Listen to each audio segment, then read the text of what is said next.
Tonight, the race to get out of Yellowknife before wildfires reach the capital. I'm just emotional. I'm really emotional. By road, by air, thousands flee as a city of 20,000 tries to escape. Mentally, I'm exhausted. An unprecedented evacuation in the face of wildfires. British Columbia confronts its own unfolding emergency and a dangerous forecast. This weather event has the potential to be the most challenging 24 to 48 hours of the summer. Plus, the push to save Canada's Chinatowns. What happens to our story here as Chinese Canadians if these places disappear? This is The National with Chief Correspondent Adrian Arsenault. We are keeping an eye on wildfire emergencies in British Columbia and the Northwest Territories. In BC, the concern is that a brutal season is about to get worse. But we begin with the historic evacuation unfolding in Yellowknife tonight. A deadline to get out of the capital is just hours away now. So for now, the dangerous levels of smoke hang over the city as long lines form on the ground. Those people trying to get a spot on one of the emergency flights out of the territory. Some have already made the treacherous drive, crossing the fire's path before getting to safety. So right now, Yellowknife is facing fires on multiple fronts. It's feared the flames could reach the city limits by the weekend. Residents have until noon Friday to leave. Juanita Taylor is in Yellowknife tonight, where officials say we're encountering a critical couple of days in this firefight. Well, Adrian, there is some good news tonight. Crews were able to continue using water bombers and fire retardants to fight the flames in an effort to protect Yellowknife. But officials are saying that the fire is getting bigger and there is a risk that the fire could reach city limits over the weekend. Thousands lined up for hours, all of them hoping to get a seat on an emergency evacuation flight to Calgary. Neither of us have a car, so driving out wasn't an option. So yeah, we got here at about 9 a.m. We came here at around 9:50. It's cold too. Those with mobility and health issues, including the unhoused, were moved up in line. I know that it's chaotic and everyone's really worried and stuff, but I am really grateful for everyone who's doing everything. But others turned away after all 5 flights filled up. They're being told to come back Friday morning.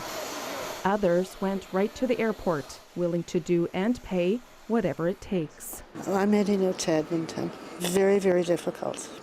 And it's very expensive, but it's worth it. A one-way ticket on a commercial flight cost her $1,000. Mentally, I'm exhausted.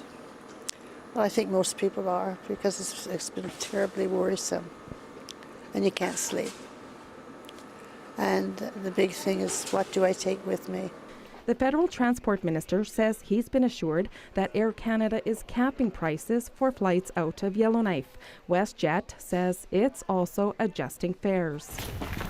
But some say they are not evacuating. Right now I'm just staying at home, waiting it out. If things get worse, I'm just going to hop on my boat and get out on the lake. Something Mayor Rebecca Alty does not want to hear. When we issued the evacuation order yesterday was recognizing that the fire wasn't here yet. And so to be able to do the evacuation now was important, and the highway was still open. Even before that long trip to safety, exhaustion is setting in for some. When I'm packing, I'm focused, but when I have a minute to stop and somebody asks me how I'm doing, I'm like this. So. And for many, the way out is by that highway, the only one out of Yellowknife, with fires burning on both sides of it. Officials say it is a critical route to safety, and they're determined to keep it open. Crews continue to douse the fire from the air. A sprinkler system and fire breaks have been set up around Yellowknife, with crews from across Canada now helping fight the flames. Coming here from Quebec, we flew across North Saskatchewan, and it was awful. It was black everywhere. It looks like another planet. And Juanita, the federal government held an emergency meeting about the evacuation efforts. Yeah, they vowed to send in more planes, Adrian, or bigger planes, to get people out. And especially if the fires make traveling by road impossible. And the territory itself says there are currently 21 evacuation flights with nearly 2,000 seats available, scheduled for Friday. And more can be arranged for Saturday if needed. Adrian? All right, thank you, Juanita. Please be safe. As Juanita mentioned, there is just that one road out, Highway 3. From there, it's a journey of more than 7 hours before reaching the first potential evacuation site in high-level Alberta. Madeline Cummings spoke to evacuees who made it there to safety and to a neighboring province, now a safe haven to those forced to flee. After harrowing journeys through smoke and flames, evacuees from Yellowknife are arriving in Alberta. Yesterday there was so many uncertainties, so my group of friends, we just got together and we decided that, hey, we gotta go. Everything is devastating, but all we can do is pray. Oh my God. Their journey about 700 kilometers, part of which through an active fire. High level, the first community providing respite. An evacuation center set up in a sports complex. As soon as they seen those cots get to the door, it's like, okay, everyone, we need to get everyone together. We need to set out these cots. We need a blanket and pillow, and we got to get back on the phone with the caterers to get the food ordered. Calgary is among the other cities also preparing for arrivals, activating an emergency plan, committing to take up to 5,000 people. Initially, we are looking at hotels and other spaces that are usable before we get to opening reception centers. We're not at that spot yet. Just outside of Edmonton, the city of Leduc is already seeing evacuees arrive. We're seeing people from Yellowknife and from everywhere in the Northwest Territory. So whoever shows up here, we will try to accommodate them for as long as we can. Just outside High Level, a community is forming. Dozens of evacuees who fled Hay River and Paradise Gardens, setting up RVs and tents on a friend's property, dubbing it the evacuation commune. Are you guys hanging today? Kevin Wallington, who came here from Hay River, is helping with the logistics. My desire is to run back in and to be there to help. And so I've had to come to terms with the role that I need to play is here. Those who have escaped the immediate danger, already anxious about what will remain when they're able to return home. Even if things come back green again, things grow up, you're still going to have that reminder, these dead trees standing in amongst the forest, and a reminder that this happened and that it's changed our community. In ways that we don't know yet, right? We'll find out in the years to come. So Madeline, as exhausted people pull in there, what are they being told to expect? Well, for the most part, evacuees who are coming by car are being told to find their own accommodations, largely. There aren't a lot of free hotel spaces in this town. There are reception centers being set up in other parts of the province, but they're quite far away. So for tired folks coming into this parking lot, if they want to find a bed, they're going to have to drive for more hours to find it. And I've spoken with a lot of people here who say they've already found friends and family in Edmonton, Calgary, and Red Deer. So I'm hearing that's where the most folks are headed. There are also some campgrounds that are opening up, and there may be more reception centers opening in other communities in the coming days. What an exhausting journey. All right, Madeline Cummings in High Level, Alberta. Thank you. So it's not just Alberta receiving evacuees. A plan is underway to make sure dozens get out of the territory to BC. British Columbia is expected to receive approximately 55 hospital patients and care home residents, with potentially more to come. And coming up in just a few minutes, we will hear from a respiratory therapist who's working to help evacuate the hospital in Yellowknife. He says he is there until the last patient is safe.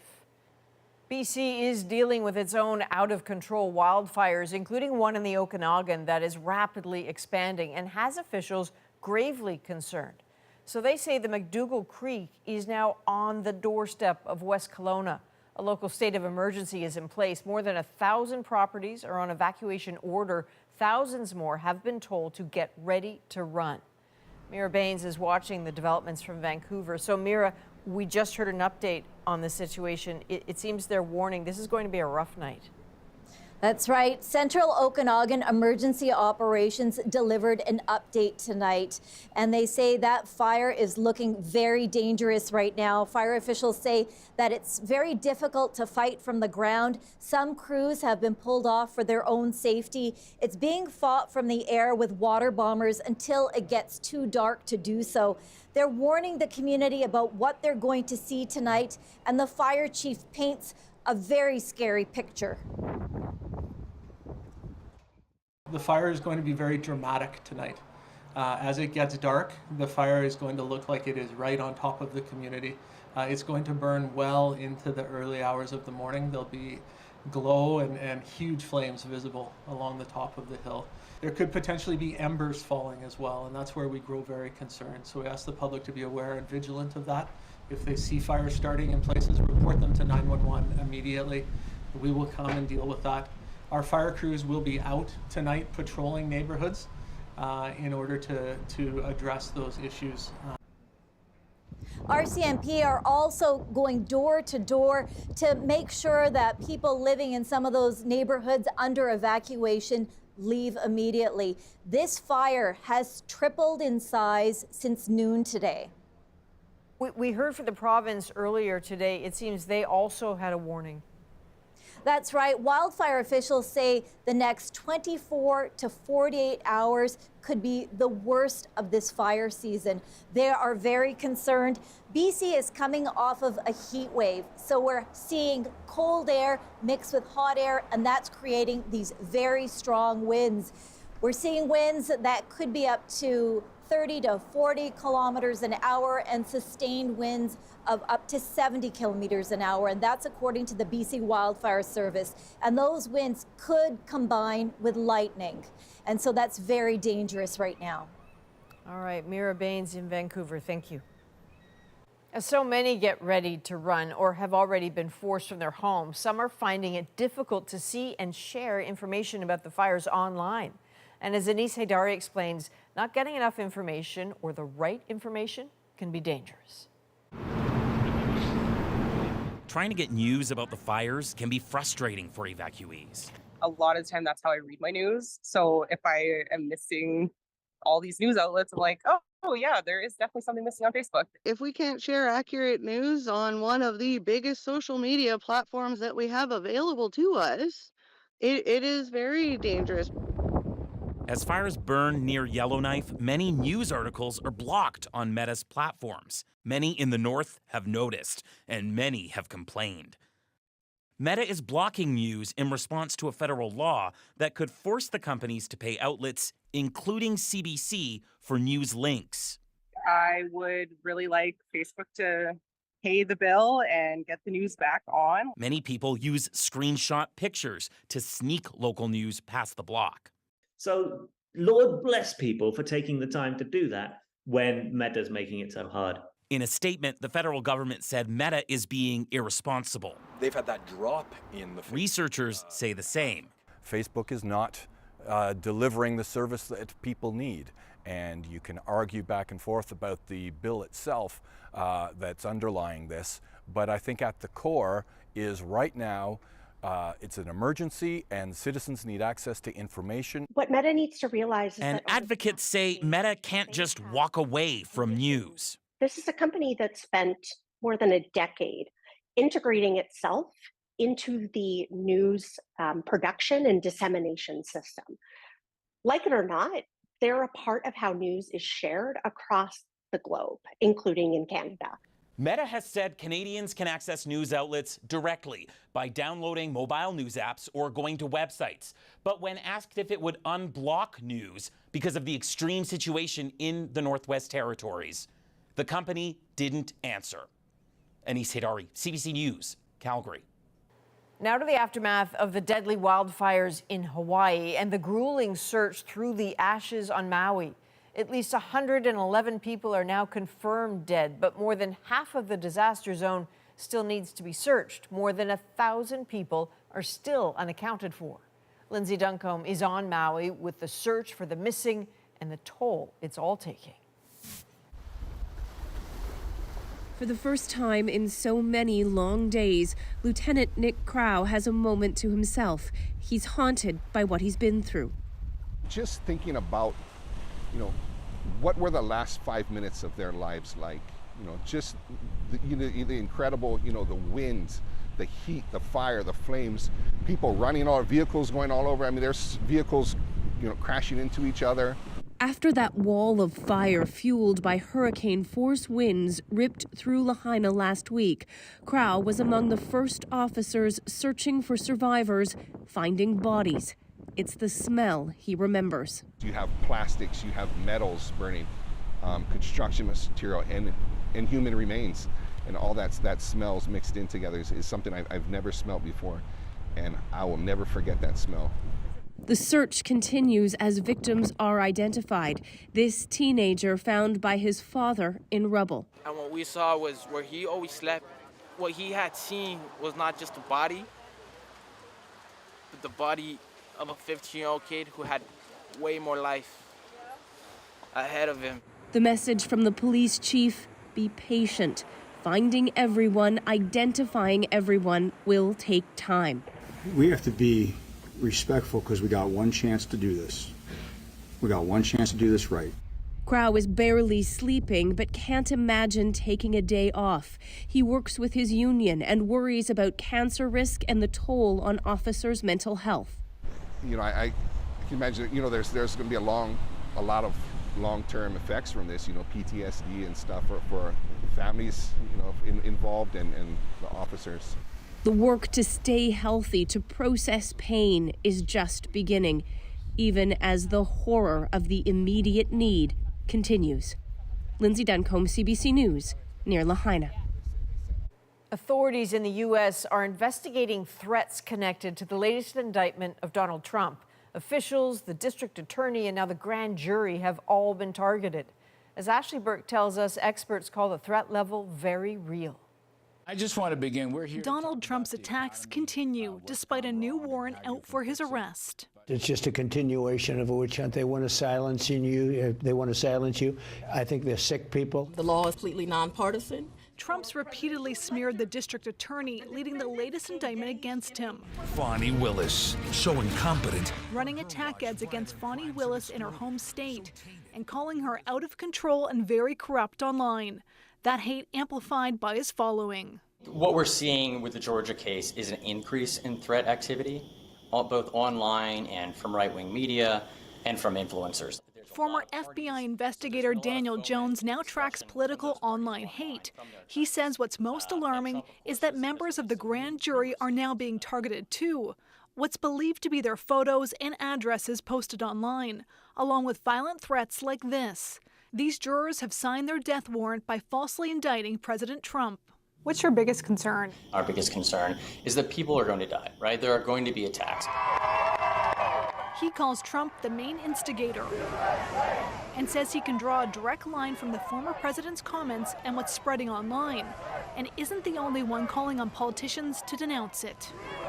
Why are there no Republicans, most specifically the people running against him for the Republican nomination, calling on him to put something out to say there should be no violence? Please do not threaten anybody having to do with my many criminal cases. Police in Georgia say that local, state, and federal authorities are all working together to try and figure out who's behind these threats aimed at the grand jury. And in Texas, police have arrested a woman for allegedly leaving a voicemail threatening to kill a judge that's overseeing another criminal case against Trump. Ashley Burke, CBC News, Washington. There is growing fear that Niger's coup could lead to an armed conflict, and that is causing division and anxiety about a possible regional crisis. David Common is in Ghana tonight, where talks have begun over a military response. The question before West Africa's military chiefs is stark: how to invade a neighbor to restore its democracy without mass bloodshed. We want to warn them that all options are on the table, and no option is off the table. It all centers here, the nation of Niger. Its military chief seized power last month, threatening to charge this man, democratically elected President Mohamed Bazoum, with treason. The country itself and the entire region has seen coups before, many of them, but using force to reverse this latest coup would be controversial. Here in Ghana, among several countries now preparing to send troops into Niger, there is some support for such a bold move. But very clearly, many oppose it as well. Military intervention, I think, is too harsh, too early to even be discussing. To use military, I think that might end up violently, and a lot of innocent people will become victims. Still, many West African soldiers have been preparing to act against Niger's coup leaders for weeks. As if this wasn't already complicated, there's a connection to Ukraine. Vladimir Putin supports the coup in Niger, and mercenaries from Russia's Wagner group, who've now largely left the fight in Ukraine, are shifting more of their focus to Africa. The continent, and more immediately Niger, could become their new frontier. As African generals debate whether to invade Niger to restore democracy, it all risks becoming a wider regional mess, and a deadly one. David Coleman, CBC News, Accra, Ghana. There are concerns gentrification is threatening Chinatowns across the country. How one man sacrificed his dream to help keep his Chinatown alive. The journey that we've been through has not been smooth. And the race to rescue pets stuck in a wildfire zone. I drove this one dog home and the owner was just ecstatic, tears running down her face. But first,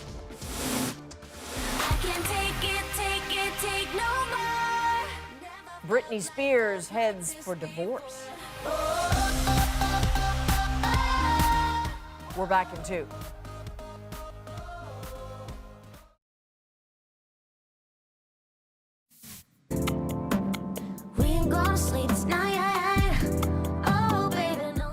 Well, Britney Spears and her husband are splitting up. Sam Asghari reportedly filed for divorce last month. The two were married last year, shortly after a judge ended the 13-year conservatorship that controlled many aspects of Spears' life. There is concern tonight that several Chinatowns in this country are under threat. Businesses are slowly disappearing as the cost of rent rises and gentrification takes effect. But as Yvette Brand explains, there's a growing fight to save those communities where many families first started out. William Liu has worked here since he was a kid. He grew up near his parents' dim sum shop. Over the years, so many businesses have disappeared. To see that deterioration through those years has been really disheartening. And that's part of the reason why I really wanted to come back and just kind of bring new life, new hope into the community, for a community that's given us so much. So here in Montreal, this building here is the Lee Family Association. A Montreal filmmaker is doing just that. You know, I could see how so many of these Chinatowns that I knew and loved were in periods of kind of decline. And in the case of here in Montreal, like active erasure. So it was, you know, concerning to me, like this idea of what happens to our story here as Chinese Canadians if this place where the diaspora essentially wrote their story, if these places disappear. It's going to be 5 years before they even break ground. This advocate doesn't want developers and chain stores to take over. There's going to be heavy pressures on rents in the neighborhood, so driving up rents for the storefronts. So a lot of the legacy cultural businesses may not be able to afford the rents. We've already seen that happen. Some have decided it's worth the sacrifice. William Liu gave up pursuing a master's degree at Juilliard in New York to return and help when his dad got sick.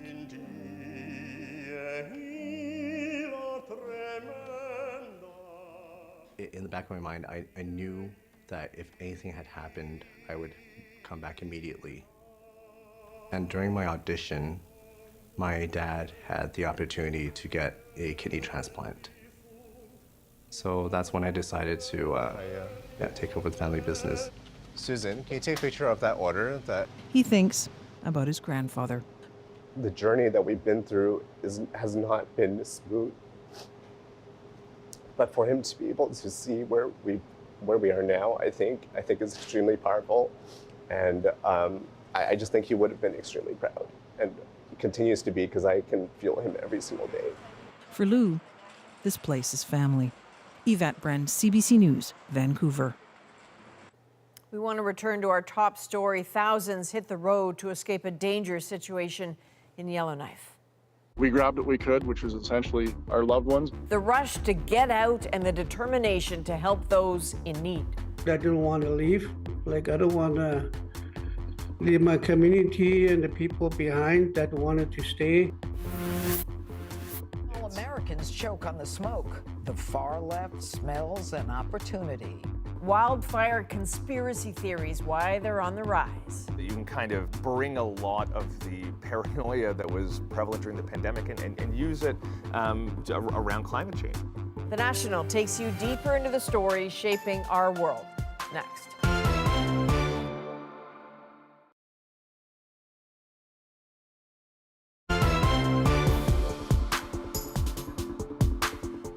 The mass exodus out of Yellowknife is underway as thousands leave the capital city. Some are driving hundreds of kilometers, others hoping for a flight.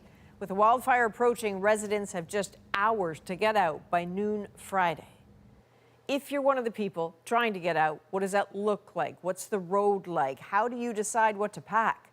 Some have been sharing their stories with CBC News. Now Anya Zolojowski shares them with us. It was a lot. Obviously, it was just the feeling of, I wouldn't say panic, but the rushed feeling to get everything that you essentially need to get by for the next few days or weeks, I guess. We don't know how long, but essentially we just got to stay. We grabbed what we could, which was essentially our loved ones. My parents were in the vehicle behind me, and our kids. My wife is thankfully able to drive that one, and I took the pets in my trucks. Residents fleeing the blazes have had to drive near billowing smoke. The sky orange and apocalyptic near Yellowknife, making it hard to drive. It's a journey. People are rushing south to Alberta cities like High Level, Edmonton, and Red Deer. Many have had to drive for 12 hours at least. Some drive through the night. We made the decision to leave last night and got going really quickly. We had our camping gear with us. We knew we'd need to stop along the way. It's a very long drive that everyone leaving Yellowknife is facing, not one that we normally do in one day. So it has been going okay. The roads were better than we expected. There was still some fire visible from the roads around Yellowknife and around Enterprise, but other than extreme smoke, it seemed safe. There were pilot cars, and we're just really grateful and happy to be out. Lines at gas stations along the route stretch for hours, and many people don't have much with them. We had some go bags ready with a couple days worth of clothes and some basic toiletries. Everything else we grabbed was like sentimental items, a quilt that my mom made for us for our wedding, a blanket that my husband's Oma made for him, a lot of blankets, but those were the things we knew we couldn't replace. Fires destroyed 90% of Enterprise, a hamlet in Northwest Territories that evacuated earlier this week. It's something Yellowknife residents fear. No one knows when they'll get to go home and what will be left. Cell service is spotty. That means people go hours without access to their phones or social media. And they say it's impossible to contact family and friends who are still on the road, or worse, still back home. I have a lot of friends who are there with the efforts that have stuck around to make sure that they have the resources and the bodies they need to battle the blaze and protect our communities, right? So my mind waves back and forth on them. As people from Yellowknife's Dene First Nation flee to safety, many have been reluctant to leave behind their homes and land. Chief Edward Sangris is planning to stay until everyone from his community is out safely. Chief Sangris, thank you for being with us. We understand you have been one of the people trying to encourage those in your community to leave their homes. What has that been like for you? Yeah, we had a public meeting last night, making aware of the evacuation order that was issued last night. And a lot of people saying, well, I can't leave my home and my, and all the things that it belongs to them and and the land, but we told them we'll be back, but they had resistance at first, but when we told them the consequences of not leaving and the safety of our people, they're starting to understand. This is a difficult time for our people, but it's more important for the safety of our communities to have people leave rather than stay and possibly loss of life and fatalities. We don't want it. We don't want that. So we just asked everybody to leave, and I think we have the elders bus to the airstrip airport, and they've gone with the aircraft, and most of the people in our community have left. So and make sure that everybody's left. So probably will be leaving in the near future. And what sort of position does this put you in? I mean, how torn have you been about staying or going? Well, I know I didn't, like, deep down in my heart, I didn't want to leave. Like, I don't want to leave my community and the people behind that wanted to stay. But at the same time, I know people, they're gonna feel better if I'm with them in evacuation area, knowing that I'm there with them, and let the greater power look after our community, and hopefully we can come back to our community with unscanded results. And what is the plan for the community, sir? Is there any way to protect what is there? Yeah, we had did the fire break. We also have a sprinkler system set up in and around the community. And we have a number of people, say about 10 to 12 people, staying behind and looking after the community, turning the pump on and fueling the pumps that are going to run 24/7 if the fire gets too close. Wow, very courageous. All right, Chief Sangris, thank you very much, and best to you on your way out. Okay, thank you very much for having me. And another challenge, getting hundreds of patients to safety from this hospital, Stanton Territorial Hospital, the only one in Yellowknife. That's where staff members have been working all week to coordinate evacuations. Many patients are being transported to Alberta and B.C. One of those people staying back and helping out patients is Jan Barbier. He is a registered respiratory therapist. Jan, thank you very much for taking the time to be with us. I'd really like to start with the latest on the hospital evacuation. Where do things stand right now? Okay, so today we had our mass hospital evacuation. This morning I arrived to our cafeteria, which you could see behind us here, where we started moving patients downstairs from their rooms downstairs. And then we began to move them to the airport where they would begin to get flown out. At the moment, from my understanding, most of the patients are now gone, and tomorrow we have a second attempt at getting the rest out. And how are they handling this evacuation? I mean, this is stressful.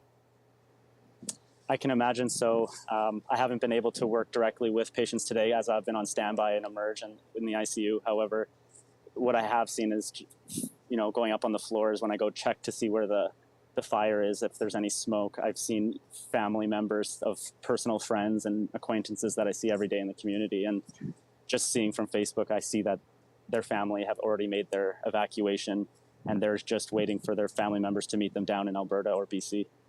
Do you happen to know if well, we're talking about family members, if family members can go with these patients when they evacuate?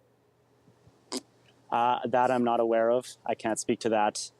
But given the scale of everything and what I've seen today, I can't imagine that family members could be alongside them and that they're all going to meet them down south. So there's another stressor. And I'm curious, as you go up into the hospital and, as you said, looking for fire, how is the hospital itself being protected? What are you seeing when you look out?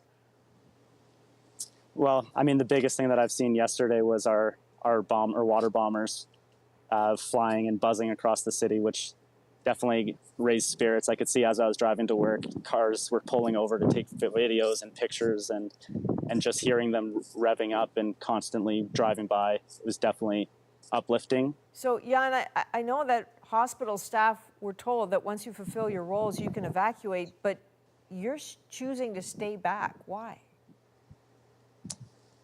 I mean, all my life, this community has shown up for me. Personally, I've seen a lot of the troubles that it's going through in the city. So for me to stay and kind of be here for the city as it's going through this tough time, it is reassuring to me. And I told my manager today that I'll stay as long as there's something for me to do.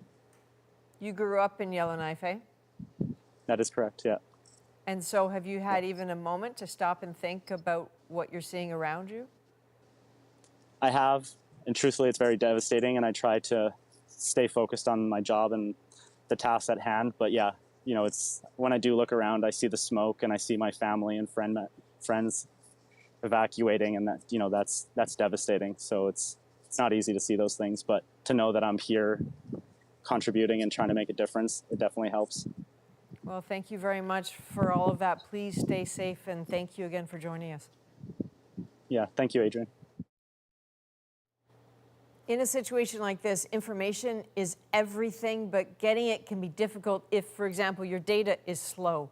So to help, CBC News has a low bandwidth version of its website. You can find it at cbc.ca/lite, spelled L-I-T-E. And it's not just any information that's critical. Accurate information is key, but it is getting muddied online. There's some folks out there who just don't want to accept that climate change is part of the explanations. We revisit the lies circulating about wildfires next.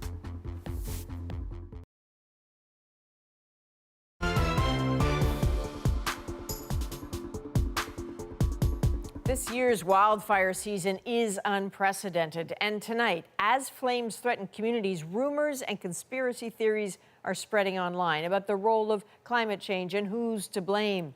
Earlier this summer, I sat down with freelance journalist Justin Ling to lay out the facts.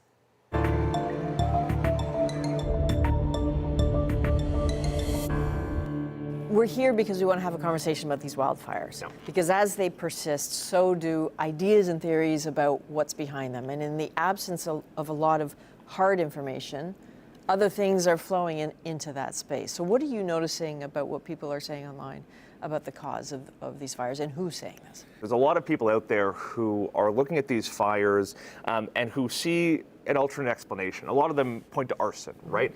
There's some folks out there who just don't want to accept that climate change is part of the explanations. You go higher up this sort of food chain and you see some conspiracy theorists who believe that there is a deeper plot, that there's folks out there who are using these fires to advance their climate agenda. There's folks who believe that the government set these fires. And is this a small group of people, a large group of people? We're talking about hundreds of thousands, probably more like millions of people who are at the very least listening to and engaging with these influencers and conspiracy theorists. A lot of this disinformation is taking place on Twitter, but also alternative social media platforms like Rumble and Telegram. It is a significant enough group of people that we should probably be concerned at the proliferation of some of this misinformation. On the Rebel, you had this rather alarmist story that said Nova Scotia RCMP blame arson for multiple wildfires. And the Rebel basically pushing the idea that there was somebody individual responsible for all these fires. They later had to correct this story as the RCMP clarified that those fires had nothing to do with the wildfires, that arson was not responsible for the forest fires in Nova Scotia. In the absence of people telling us, of authorities telling us what actually has been happening here, I can understand that other theories flow in. Yeah, so you're seeing some folks, particularly on TikTok, where a lot of this stuff is going incredibly viral, pointing out that a lot of the fires started almost around the same time, and they're seeing a conspiracy in that coincidence. All of southeast Quebec just caught on fire, guys. All of it. So that's a satellite image. Yeah, that's right. So what he's pointing out here is that, all of these fires have started more or less around the same time in different parts of the province, and basically concluded there has to be a conspiracy there behind it. So the thing about all of this, I'm not a scientist, you're not a scientist. Definitely not. Fortunately, we have Johanna Wagstaff standing by, earth scientist, meteorologist, seismologist. She is on top of all of this. So why don't we just give her a call? Hey, Joe. Hi, Adrienne. Thank you for jumping on board with us. We've been talking about the suggestion that a lot of them have been started by arson, or all of them, some are suggesting. And there's this video that appears to show a whole bunch of fires starting at once in Quebec. People are taking that as evidence that, see, all these fires were set. I know you've been looking closely at that. What is the actual story there? This satellite imagery is actually really common after lightning ignited fires. A cold front comes through about 24 hours before that looped imagery and sparks new hotspots. But because the lightning comes with rain, they're kind of smoldering, and the fuels have been so dry in this part of the country that they're able to hunker down until about sort of 18 hours later, when you get that strong daytime heating, the sunshine, those fuels dry out, and they all sort of hit that critical threshold at the same time, and they take off. And the afternoon winds kick in, carrying the flames and the smoke in the same direction. But yeah, we see this all the time after lightning ignited storms. A lot of people have really honed in on these images of helicopters and aircraft, in some cases drones, basically raining sparks down, and have pointed to this as proof that it's not just arson, it's the government, planned arson. What are we watching when we see these videos? So these are our old videos from previous, what we call controlled or prescribed burns. And this is a really important part of a preemptive fire season. This is what fire crews do before the fire season gets started, to burn off the really dry fuels and create these natural breaks. So when the fires come through, they run into these pre-burned areas and can't move any farther. Okay, Johanna, listen, thanks very much for helping us through this. We appreciate it. Anytime. What is the play here? What is the point of making these arguments? Right. I think really fundamentally it's to give somebody who doesn't want to accept the official narrative something to hold on to, right? And some of these ideas are quite prolific online. I mean, you even hear some of it show up on Fox News. This is Janine Pirro talking about how they might use this to bring back mask And mandates. while Americans choke on the smoke, the far left smells an opportunity. AOC thinks this is a great time to push her Green New Deal. Other Democrats are pumping up climate hysteria and bringing back, you guessed it, mask insanity. This is the idea that you can kind of bring a lot of the paranoia that was prevalent during the pandemic and use it around climate change. And it's a surprisingly popular idea online.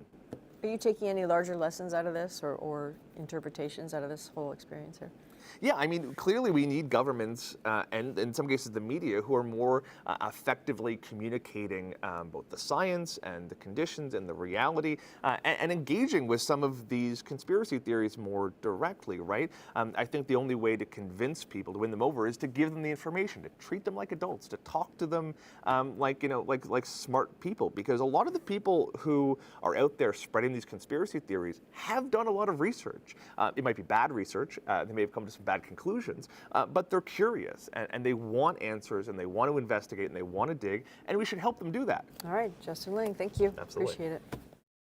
So we checked back in with Justin. He says the wildfire misinformation is still thriving online, including false claims that the Maui inferno was started by a laser beam weapon.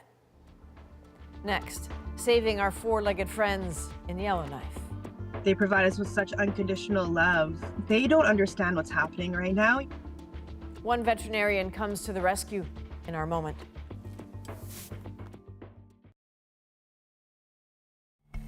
The wildfires across the Northwest Territories are not just affecting humans. This is Bagel, who was sadly left behind when his owner had to rush to escape the wildfires. So luckily, he was reunited with his owner thanks to the efforts of veterinarians and volunteers doing what they can. Their hard work is our moment. reuniting a pet who is being separated from their owner, it's the most heartwarming thing. I'll share the story of a conversation I had with a pet owner in B.C., so the community that we helped with the animal evacuation a couple weeks ago. When she got on the bus and they said, nope, you can't bring your dog. And she had to leave her dog on the side of the road and drive away on the bus. And we had a great group of volunteers who went in at risk their lives to get these animals out. And I drove this one dog home, and the owner was just ecstatic, tears running down her face. She was so happy to see her dog again. That story is what is also kind of driving me right now to still be here. And so myself and the rest of my team, we're all here because we know that if things were different and we were on the other side, that we would want somebody to be doing what we're doing for our pets. And if you're still there, still worried about your pet, all the flights and buses will accept pets with their owners and on a leash. That's the National for August 17th. Thank you for being with us. Have a safe and good night.